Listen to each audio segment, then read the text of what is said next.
Okay, excellent.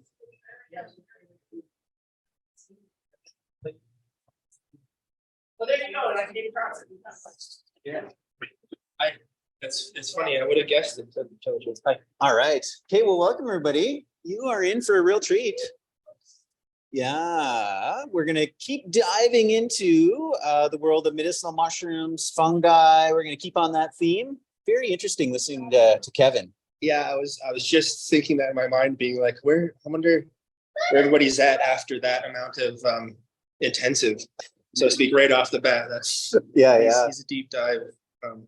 And then this is so he's deep into the undergrowth of the mycelial network. I'll come back a little bit to the surface here about like where I'm interacting with mushrooms compared to all the papers he's reading. So between the two of us, it's pretty good. There's a bunch of us that are the mycelial network is bringing together to form a pretty awesome team of being able to put together some information for everyone. Yeah, totally. So he goes by the name Simon Muscaria.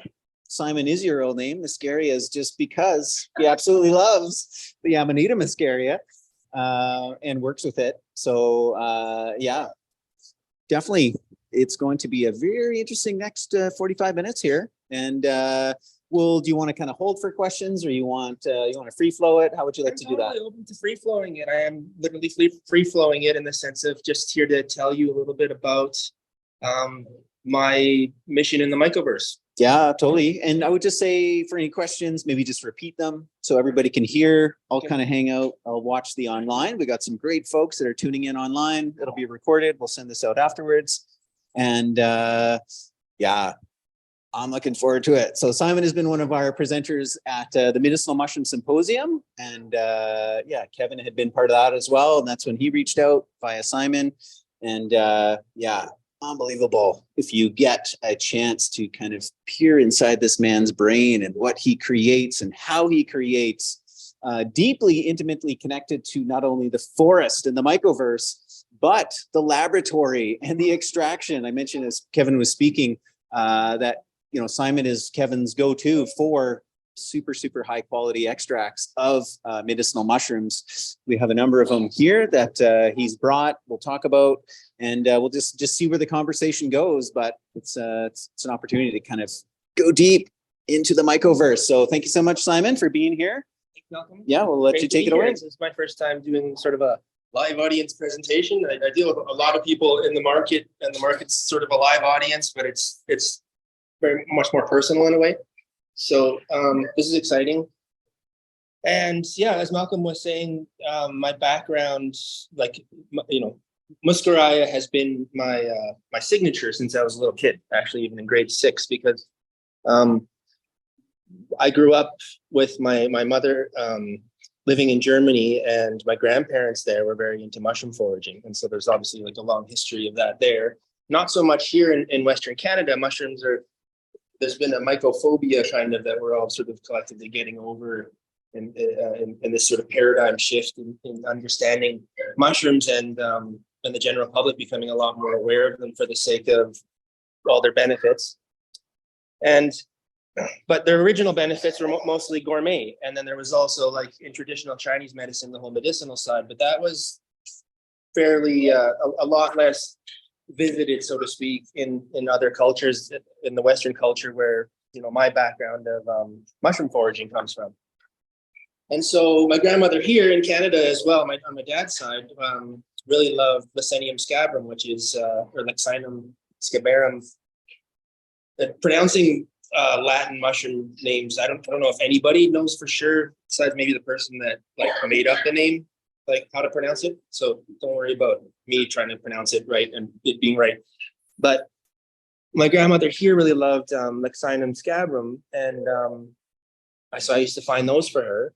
And it turns out that ended up being the Alberta's unofficial provincial mushroom, and so that was really neat. And I actually have the way one of the main ways that I really got involved in mushrooms was in about 1990, between 1990 and 1992, when one of the founder, Lenny Shalkovic, the founder of at that time, the Edmonton Mycological Society, but otherwise what became the Alberta Mycological Society, she sort of became my mushroom grandmother because I met her when I was a little kid because she actually just had the same doctor as me. So we ended up meeting in the doctor's office, and then I sort of got adopted into like the at this point what seems like the ancient Alberta Mycological Society.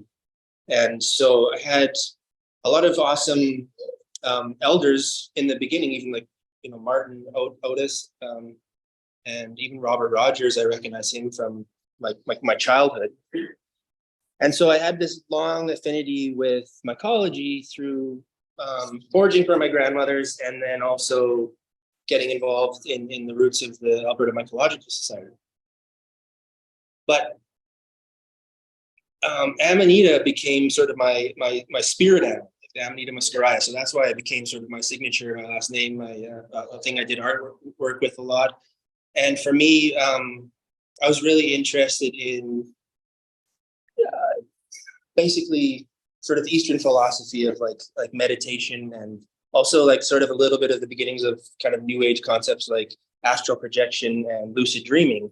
And for me, I realized that mushrooms basically kind of represented the very like artistic form, like that lady was saying, with the Stropharia granosea, which is like this interesting blue mushroom with white dots, which sort of represents like the majorly elusive and then probably doesn't exist blue Amanita muscaria, which is sort of a mythical mushroom on some level. And the Amanita muscaria goes back into all kinds of cultural history.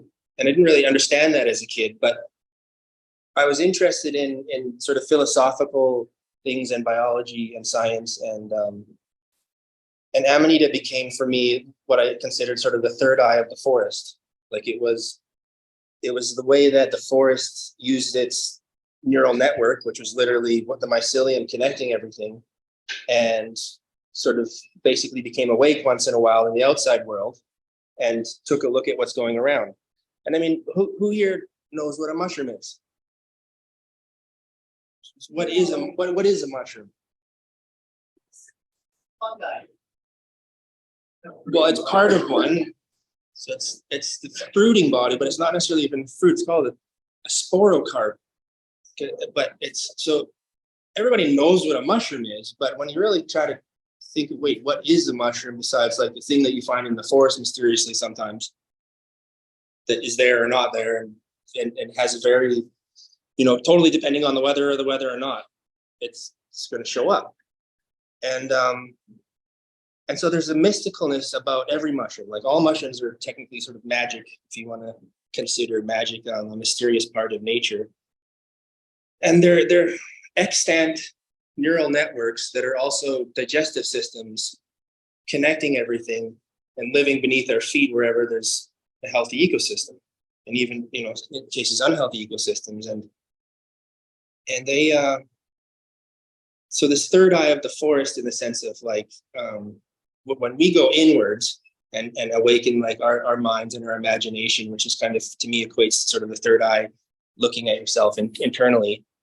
Mushrooms are sort of represented a symbolic external perspective on that. So mushrooms were always my sort of little friends and adventure temples, like to go to in the forest. They weren't really, besides finding some for my grandparents, I wasn't interested in foraging for edible mushrooms. I was interested in foraging for little magic, and they often showed up in the more sort of little magical areas in the forest. Like there's sort of plain areas of the forest. It doesn't mean there's not going to be mushrooms there, but a lot of the time there's like knolls of magical characteristics, let's just call it, in the forest, and that's where the mushrooms show up. So they are just like almost trying to be art in the forest, and that they are trying to be attractive because they are technically the reproductive system of a mycelial network. So they're and they like to express themselves, at least the annual ones, when the conditions are right. So there's a evoking from the forest of the mushrooms to fruit themselves or sporulate themselves. And that is, it's an intimate relationship to have with the forest, to become a forager and be able to kind of figure out where these things are and have essentially a relationship with a mycelial network that's connecting everything in the forest and knows you're there.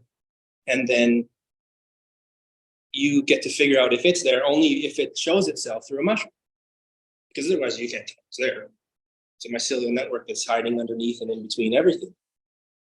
And so that was the way I grew up, like getting to know mushrooms, is this exploration of nature and myself and consciousness and the relationship of interacting with the forest. And I didn't really worry about medicinal mushrooms, except for when I went into, I thought going into Chinese herb stores when I was a kid was really interesting. I remember seeing turkey tail when I was probably like 10 years old in the Chinatown market in Edmonton, and being like, what? I've never seen these in Alberta, because I only really got to forage in Alberta, because they don't actually, well, versicolor doesn't technically grow in Alberta. And I thought they were pencil shavings, because they looked like little curved colored things, like a turkey tail, you know, and they literally looked like weird bags of thick pencil shavings. And I was fascinated with the Chinese side of medicinal mushrooms, but again, just through the artistic way that they looked, especially reishi, obviously, because it's got so much you know, fractal geometry and symmetry, and just, you know, the phi ratio is very clearly expressed, and the phi ratio is, you know, the roots of a lot of artistic concepts in nature. And so I had a friendship with mushrooms for most of my life, and then especially I had a good friend that was creating tinctures, and I started helping her forage for different herbs, and she was interested in chaga, because chaga is obviously, and this was in about 2017 or 16. Chaga is obviously an interesting medicinal mushroom, but chaga is the least attractive mushroom. I mean, technically, it's not the fruiting body of that type of mycelium. It's basically a storage unit for energy for when the tree dies that the mycelium is interacting with, and then the fruiting body is very short-lived of chaga. Like, I found dead chaga fruiting bodies in the sense of like the actual sporocarp, but never live ones. They're super rare. I also did concrete countertops, so I did sort of labor-intensive artistic work. And I was doing one in Nelson in 2019 or 18.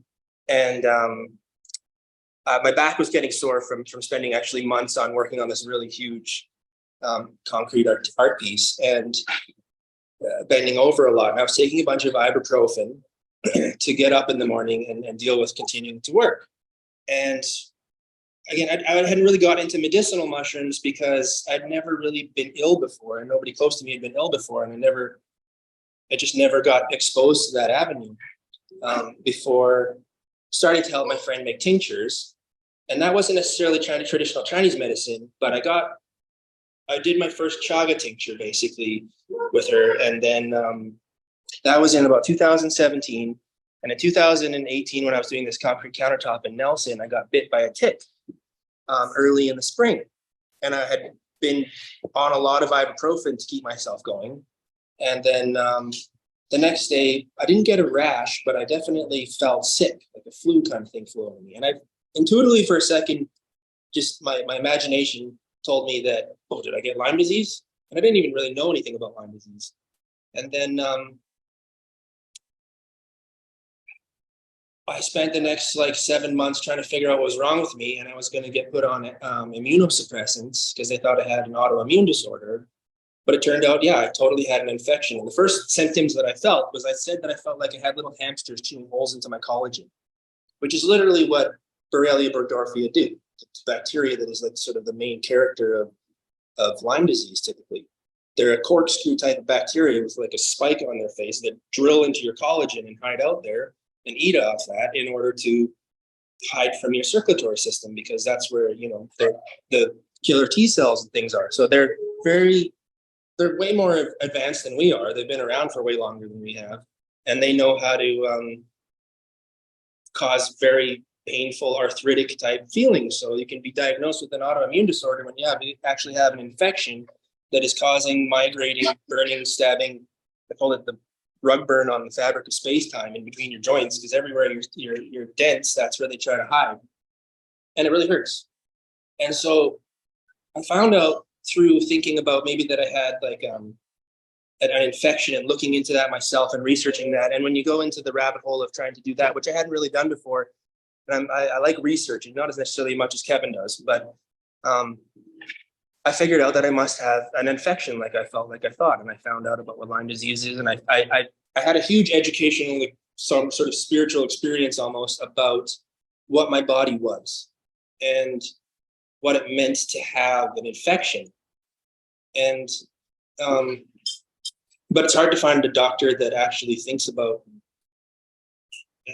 these types of symptoms that way. And until now, it's changing. But you know, as the environment changes, the spaces that things grow and thrive will change, and ticks thrive in drier climates, and they're getting to be more here. And when people are taking ibuprofen, the way that ibuprofen works to reduce inflammation is by curbing because inflammation is an immune response, it suppresses your immune system. So if you're taking lots of ibuprofen and you get bit by a tick, your chances of getting an infection is 75% higher.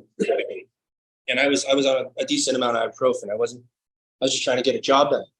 So that became my very unfortunate, what I'm very grateful learning experience of rediscovering mushrooms in a whole new dimension. That whole backstory is just to go, that's what created this whole momentum of going, okay, I'm actually really interested in this. And as I was looking for supplements in places like this, but in Edmonton, Robert Rogers, The Fungal Pharmacies, his new edition was printed. And his old edition is awesome, but it's a coil-bound, simple book. This thing is like an awesome tome of, and so that had just sort of come out of the woodwork simultaneously. Finding it on the shelves in health food stores where there's like, and this was in 2018, where at late 2018, there's tons of mushroom supplements showing up. And like literally, like in the past 2 years, there's been whole giant sections dedicated to mushroom products now, comparatively, even in 2018. And so I started working with medicinal mushrooms, specifically agarikon, because of its antiviral properties. And I actually got to meet an agarikon at a festival for the first time and tasted a piece of it. And I feel like that was a very important initiation for the sake of connecting to these medicinal mushrooms. And agarikon, if Chaga's sort of the king of medicinal mushrooms and Reishi's sort of the queen, agarikon's kind of the pope. It's like this high white thing up in old growth trees, and it's called the ghost of the forest because it doesn't decay. It's so dense with basically antibacterial, antiviral, waxy resin properties, kind of like these old trees are. That's why they live so long. So often these things like die on the side of a tree, but stay there for decades and look like a big white ghost of the forest. And First Nations would actually, when they would find them, they would sculpt them because they were a great sculpting medium because they're actually kind of soft and they're fairly, dense but soft, and it can be a decent size. So you can make an effigy of it and it won't decay. And it's a very tricky mushroom to extract because of how dense it is and these medicinal properties. Like when I do an extraction of it, I lose, most of the time you lose like maybe 10% of your beginning mass, in the sense of like the chitin that is the mushroom flesh, and when you get the extracts out of it. But with agarikon, you lose half the mass. Half its weight is like this alcohol soluble, not water soluble. It's very hard to clean up. Only alcohol soluble, amazing resiny wax stuff. And it tastes amazing. Like you can, there's agarikon products out there that are probably just a lost in translation between China and America of agaricus to agarikon concentrates. And when you taste agarikon, there's no doubt about it. And that's an interesting factor that happens in this paradigm shift of mycology, and the mycoverse is what I call it, is that people think they know what mushrooms are, and they see a product that says mushrooms, and they're getting a lot of information about how good mushrooms are, and they're searching for mushrooms. But if you haven't seen the mushroom and you haven't tasted that mushroom and you haven't really gotten to know that mushroom besides through some social media and a label, how do you know? I mean, when you take a taste of tomato, and either you can tell the difference between maybe like a hydroponically, good looking tomato, but maybe not so greatly grown, versus a very, well-grown heirloom type of tomato. that happens with mushrooms too. Like, especially, there's this very interesting, paradox ultimately between the concept of needing something for your immune system, wanting something from the environment for your immune system, because ultimately mushrooms are sterile sacks of water on the side of a tree. The only defense they have against their environment is their cell walls and the chemistry therein to be essentially a type of extant reproductive tissue immune system type of thing that is, growing off the forest floor, very susceptible to everything because it's a fancy sack of sterile water with like fancy sugars in it and interesting terpenes. Like when you pick mushrooms, flies are going crazy to eat them and stuff like that. Like bugs definitely like eating all kinds of mushrooms. So there's a time limit to even getting your mushrooms fresh, even if you do find them. You can find tons of awesome mushrooms, but they could be totally bug ridden. And that's what makes mushrooms strong, because they're responding to their environment with secondary metabolites that make them potent. Now, if you take a mushroom, you can take that tissue and you can cultivate it on some decent material or non-decent material, because it'll eat whatever it can to make spores. That's all it cares about. It doesn't care about, maybe there's an aspect of like a spiritual side of mushrooms trying to help humans heal themselves right now and get connected with nature, sure. But it doesn't necessarily care about trying to make medicinal compounds for humans. So if you take a mushroom tissue and you put it in a sterile environment, which is where mushrooms are grown typically and just industrially, and fruit them there, well, they've just having a great time being in the perfect environment to essentially have a spore gene. And so, there's medicinal sporgy mushrooms, or there's medicinal wild mushrooms that, are that's another whole dimension to decide on like, if I want mushrooms, like where are they coming from? Like not only what country are they, that's a Garricon, yeah. Not only what country are they coming from and how, what they're doing there to grow them can be controversial. And it doesn't mean like there isn't awesome mushrooms coming from all different places, but there's also not so awesome mushrooms coming from all different places. And we have lots of our own mushrooms. Because we have, like Canada, especially North America, this whole continent is crazy for forests. And forests, established ecosystems are where these mushrooms come from. So back to like fighting off Lyme disease. So 2018 is when the end of 2008, beginning of 2018 is when I got it. End of 2018 is when I fought it off. Once I basically developed a protocol with a whole bunch of different supplements. Robert Rogers' book was part of like the learning experience and having access to much more interesting mushroom products than previously. And becoming part of that, letting that communication come into me in the sense of, for me, mushrooms are a huge part of the language of nature in the sense of not only sort of this mystical, spiritual, artistic side, but through biochemistry. Biochemistry is literally like the alphabet of the language of nature. And they have really cool biochemistry in them. And they're more genetically related to us than we are to plants. So their biochemistry is sort of more in our neighborhood, so to speak, of like interpreting the language of nature. And as Stamets, would say, just because, first of all, as McKenna would say, just because, Stamets, would say, just because we don't understand the language of nature doesn't impugn its intelligence. As McKenna would say, just because we don't hear the language of nature, it's us that's deaf. It's not that the language of nature is not mute. And so Stamets would also say, and he said this, so let me go back for a second, sorry. In the January of 2019, I had a new relationship with mushrooms after over 30 years of having what I thought, like, when I was a kid, I wanted to know everything I could know. I wanted to know every mushroom. I wanted to have the full collection of mushrooms. And I grew up realizing that was ridiculous everyone. And then, but I felt like I'd had this long relationship and knew them intimately, but then all of a sudden, but only from the outside. And then all of a sudden I used them inside to save my life. Literally, I'd be dead, I think, if I was, for one, put on immunosuppressants. And then second, hadn't started this relationship. And then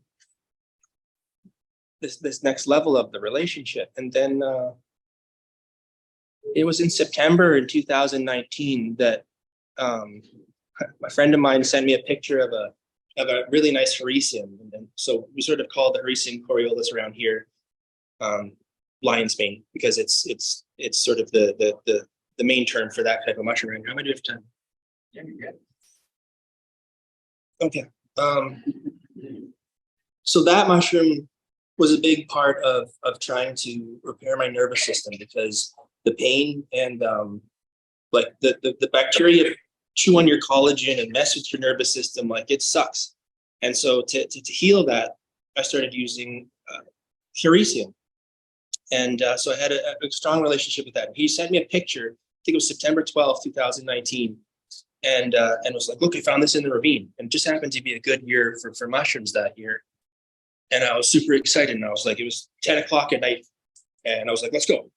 Went in the dark, foraging into the ravine to find this mushroom. And I did a lot of it when I was a kid, but as I grew up, I got much more interested in horticulture and horticultural technologies and further into nature with food security and greenhouse design kind of stuff. And a little bit away from being in the forest where I grew up in the late 80s and 90s. And there was the mushrooms were sporulating like crazy, especially the red belt. And that's a type of perennial polypore. And those are the polypores are the ones that especially have the strong chemistry of being antiviral, like agarikon. They're perennial mushrooms. They live for up to decades. And they're a sterile sack of water living for decades on the side of a rotting tree in a very diverse ecosystem. I could smell them. And there's this funny thing with mushroom foragers where they hear mushrooms, where they can feel the mushroom calling them, like in the sense of, something calling you implies that you're hearing it, but you could be hearing it with your nose, right? You could be hearing it with like subconscious olfactory kind of system. Like all of our senses are essentially quantum. Like photons are the way our eyeballs work. That's a quantum phenomenon. Hearing is the vibrations on molecules. That's pretty quantum if you ask me. Taste is like the difference of the spin of a quark in a molecule can change the way it smells.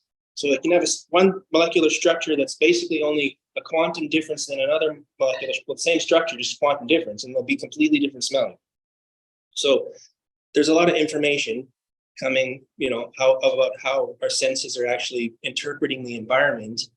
And, maybe on a quantum level, mushrooms are calling us. Like, because if you can smell one spore, like other animals can track, and mammals typically. So why can't we at some level?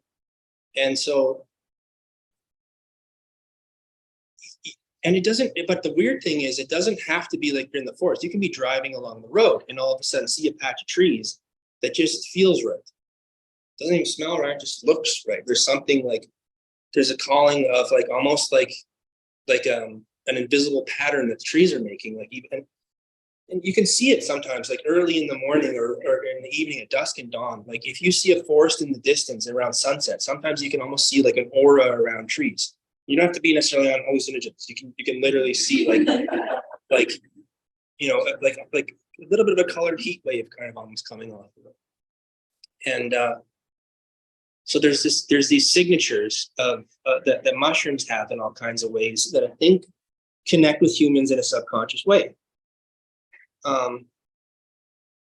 And so in 2019, I found this lion's mane, and the other mushrooms started talking to me. And this was September. And then I found this forest of chaga and birch. And I cared about chaga because of my friend earlier that I was helping make a medicine, and I really got into identifying it. But it's the least attractive black charcoal looking stuff. But it's super powerful. And I found all this chaga. Chaga is supposed to be rare, but I found all this chaga, and the chaga told me through my own, connection with nature, confirmation bias or whatever, start making medicine out of us for your friends and family now that you understand it, especially the antiviral side, because it's going to be important.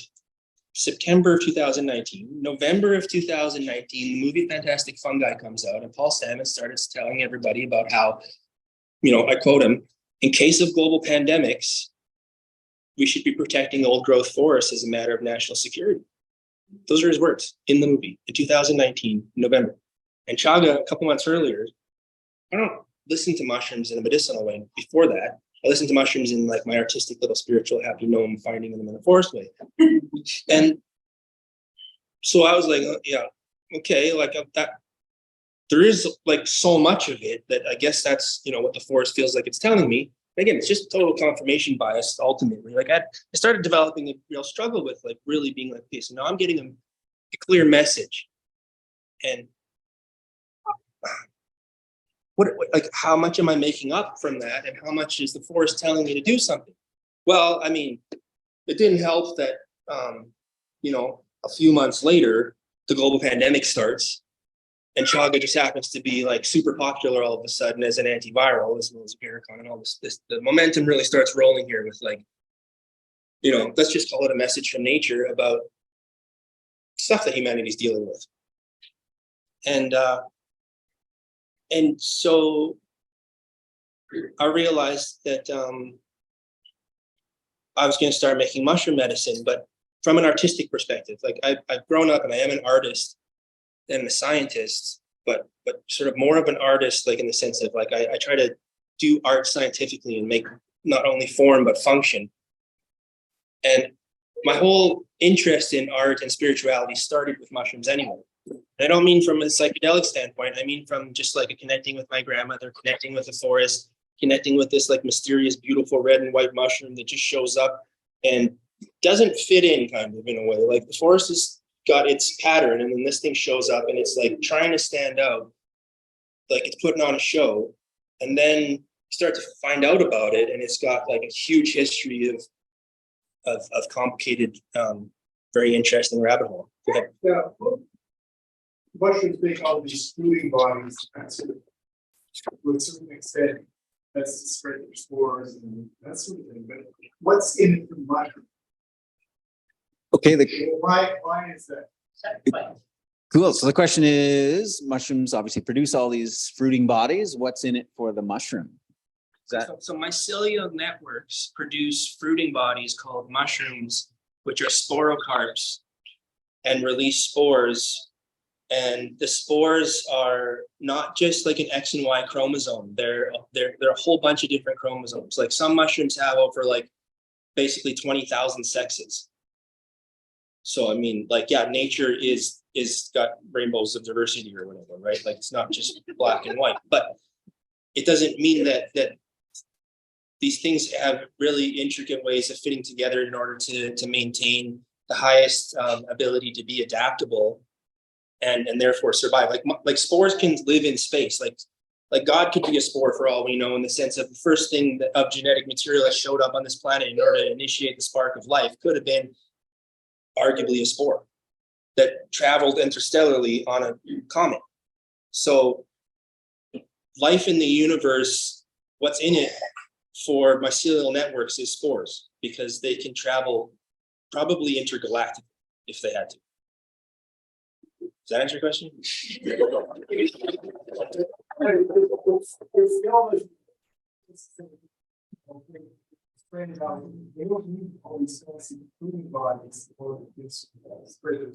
Well, do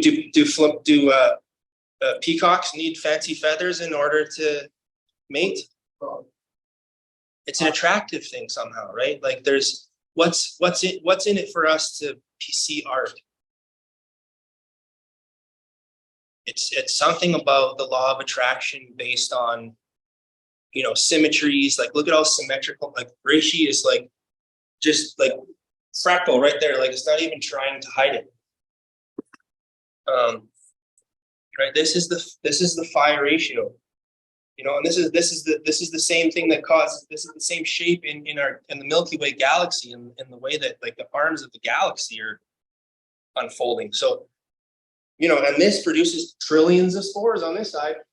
So it's basically like galactic fractal interstellar life pod.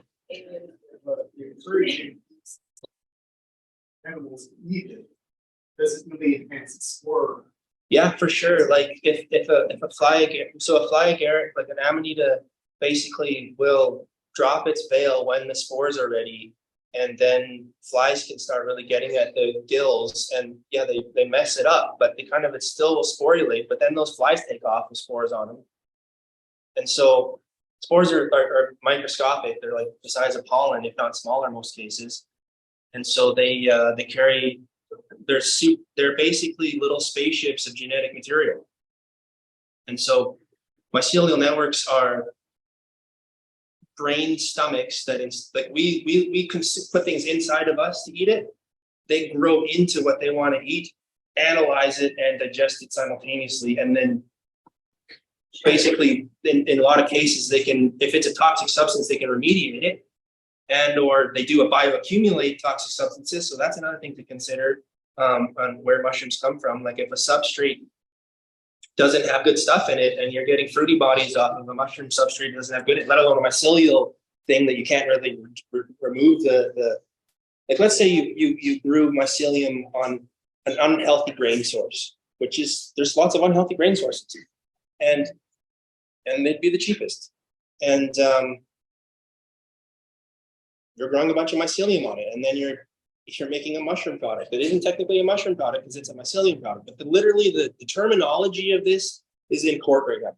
It's literally like basically in court right now to try to argue for large corporations' sake as an argument of what they're labeling their products as, because there are no industry standards on what a mushroom is, and how these substrates that mushrooms digest turn into whatever value-added stage of a product development they're going through, which is what the mycoverse is going through right now. Like, look at me, I'm playing with like a ridiculous amount of different mushrooms and seeing what they're made of, like what a mushroom really is. And there's crystals inside mushrooms that grow and precipitate when you concentrate them. All kinds of different forms. There's oils, there's waxes, there's fats, there's phosphatidylcholines that are literally the type of molecules that our cells are made of. Those aren't in plants typically, and maybe in seeds, but not in cellulose. So mushrooms are super nutritious in all kinds of interesting ways, and then they can have secondary metabolites in them that can kick bad guys' asses that are in the microbiome. And I work with different foragers around the world to bring in exotic, high quality, different mushrooms from different interesting ecosystems. And then for me, these were my buddies, like I'm talking about the mushrooms. So if I'm gonna grind them up and then subject them to high proof alcohol and subject them to heat and water and all the stuff to pull them out and separate them and look at them inside, like you could do that to anybody, but when you're doing it to your friends, especially, like you want to be respectful and you want to, not waste any. And so I got very obsessed with the art of mushroom extraction. Not only like getting to know all these new mushrooms from the inside and inside me and helping people that it, obviously this renaissance of this mycological renaissance is happening of how mushrooms can help people. Yeah, go ahead. So seeing that you have all these, you've got 12 samples in front of you right there, as to the many that are in the world. Do you grow them? Like if you send you these wild mushrooms from up in Mongolia, can you take some of the spores and grow them? Yeah. Yeah, okay. So just the question for everybody online as well is, I've got lots of specimens in front of you. Do you grow them at all? So what happens is most of the time to get, for instance, if you want to get the mushroom that you've got in your hand, you need to cut it open and take a piece of flesh that's sterile inside of it. Remember, it's a sterile sack of water. So if you cut a piece, if you get a sterile environment, take a sterile piece of flesh of it and put it in a petri dish, and then you've got a culture of this mushroom. If you take the spores, you get its family kind of, and then you get a new version of it if you get those spores to work. And you can. So you can take an old mushroom, and basically the problem with an old dried out mushroom is that it's been exposed to who knows what other kind of environment. So it gets a little more tricky to isolate basically the culture of that mushroom. And if you have a bunch of things growing and you don't really know what that mushroom mycelium looks like, because remember, you're just getting little white lines essentially to start with from all kinds of different spores, it may take a minute to get that mushroom back into its, its cousin of its cousin of its cousin kind of thing. So Yes and no. I work with different labs in order to maintain a culture library and build a culture library, but I'm primarily focused on the extraction and essentially the research around what these different compounds are and the different processes to pull them out in a medium scale at a very attention to detail type of way, where instead of just making a big batch and throwing it together and making it into a product, I'm making a large batch, I'm concentrating it highly, I'm letting it sit to see what kind of settling happens and or crystals grow, like literally crystals grow. Like turkey tail, if you take a kilo of like 1,000 grams, 400 grams of turkey tail, and it can take up to like 10 liters of 96% alcohol to wash all of the alcohol soluble compounds out of it. So it doesn't really help to take 400 grams and stick it in a jar with that much alcohol, just an inch above it and shake it. Like that alcohol gets, and let it sit. I mean, it infuses in there, but ultimately the solubility, the amount that solvent can hold is only so much. So if you use a lot more solvent and then you concentrate that solvent in a rotovate, then so that recovers the solvent so you can use it again, and also takes all of the compounds out, and that can take that 10 liters and make it into 100 milliliters and keep it in a baby food jar. And it's a super concentrated extremo mushroom tincture, ultimately, like 1,000 to 1, if that. And crystals will start growing, like literally faceted different types of crystals. And so those are pretty interesting. We don't actually know what they are for sure yet, and there's a lot of different ones. And so research is going into that. And then otherwise, then there's the whole polysaccharide thing. So a huge thing in the industry is that polysaccharides and beta glucans are the characters, so to speak, that train your immune system to be more on its edge and more responsive and modulated. But I'm sure, as Kevin might have explained, that the smaller molecules, beta glucans, are freaking ginormous sugar molecules, essentially, compared to like terpenes and these tiny molecules that are more alcohol soluble. And a lot of the industry basically does a hot water wash of a whole bunch of mushrooms and then spray dries that to make a crystal. And a lot of those small molecules don't probably get carried over in translation, let's call it. And then tinctures are a good way to basically, especially at low temperatures, like everything I do is I don't even use heat until I'm taking out the polysaccharides later, and only up about like 60, 70 degrees Celsius in order to just to break down the cell walls, the chitin a bit, because it responds better to heat. To basically the heat and water pull out polysaccharides, no problem. But if you use heat and water to pull out the small molecules, and the heat essentially evaporates them off. So cold alcohol, very low temperature concentration of the alcohol, like we're talking 25 degrees Celsius, because under a vacuum, the alcohol percentage, it evaporates way at a lower temperature. And then that's what means that, so that's what we mean here by like artistic, artisanal, sort of higher quality mushrooms, because they are produced in major, smaller quantity, and they're very local in the sense of, they're either right from like within a couple hundred kilometers of here, like literally where we're sitting, or from friends in other forests. So it's a very intimate relationship with other forests. And like I've been working on it for a while, and I would say I'm about to launch it. I do have one website down called somadrops.com, which is specifically for Amanita products that I'm making. And because I'm putting so much effort into the artistic attention to detail process of making all of these things, it's a little tricky to make that many different things in that much detail. And I'm literally working with over 50 to 100 different types of mushrooms, and it's just growing all the time. So I have a little bit of a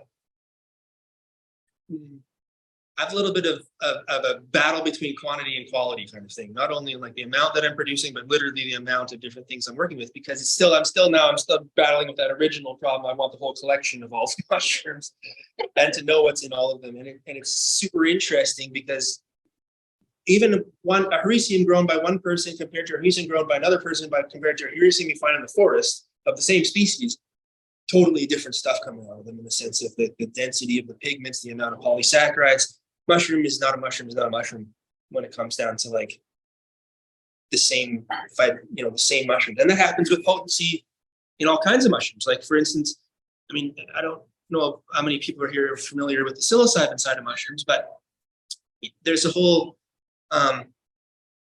understanding within the psilocybin realm that especially unless you have a very isolated culture, that the mushrooms that you're growing are not going to be of equal potency. Like a little mushroom over here could be way more potent than a big mushroom over here. So it depends on how long it takes that mushroom fruiting body to actually develop. That has a lot to do with how much it builds up potency, and just sort of that area, for whatever reason, it's stresses that are causing the organism to produce secondary metabolites to make it potent. So I really try to acknowledge this, as well as acknowledge the extraction process being an actual meticulous artistic process, because an artist is only good as their tools, really. I mean, you can have great ideas, but if you don't have the tools to execute them, it gets pretty hard to do high quality things, and it takes time.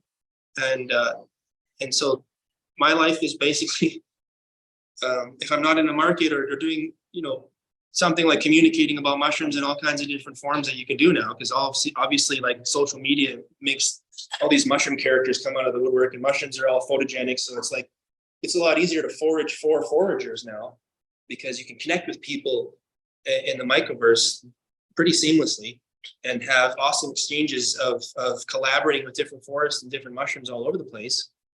And then you have access to very cool equipment now. It's not hard to get amazing extraction equipment and design your own. I actually work with Chinese glass places to design my own equipment. Like I designed something I call the cymoxylate, which is a passive soxylate, because soxylate uses a lot of heat for a long time to do the alcohol extraction. And just really be careful about taking apart mushrooms and making little batches of artisanal medicine. And then what I'd like to do is have on the Wild Mushroom Alliance website, when it's done, is be able to show pictures of the mushrooms that are in the bottles the whole way through. So here's the pictures of the mushrooms in the forest, and this is the region these mushrooms are from. And we've made sure that there's no like heavy metal contamination in these forests, so that they're accumulating in the mushroom.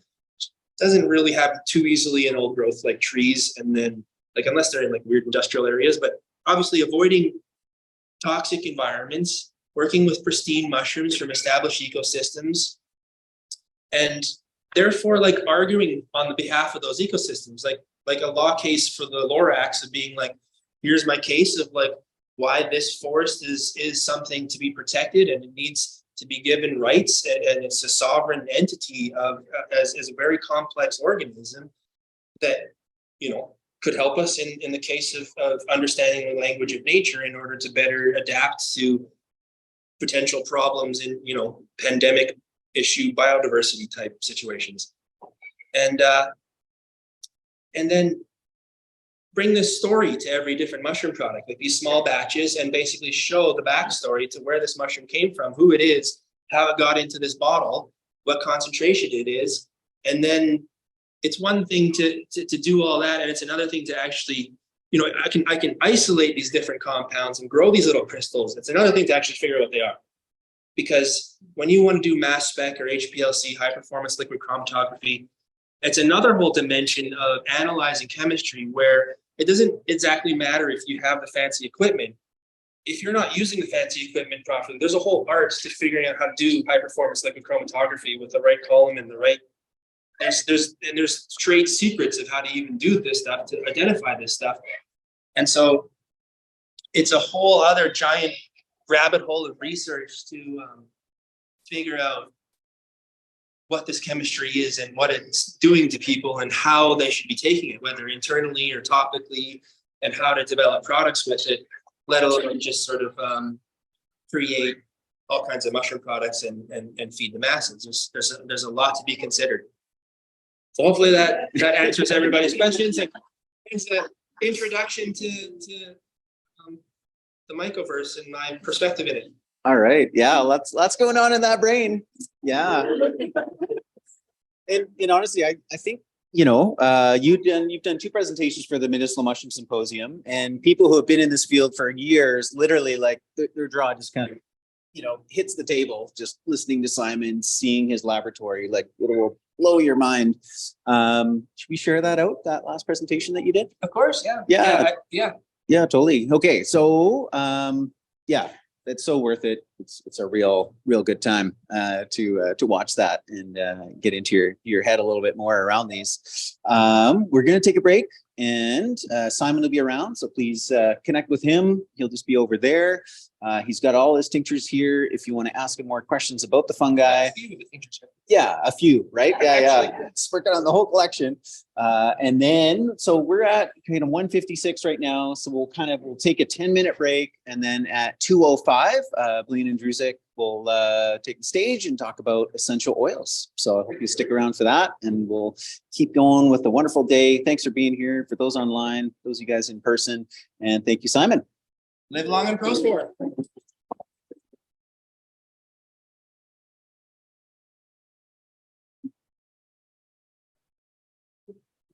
All right, excellent.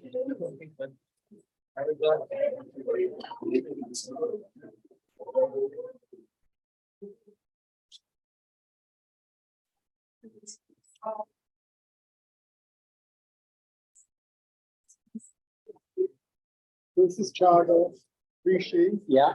What about the other ones? This is actually what we call our local reishi. So it's very similar to this one.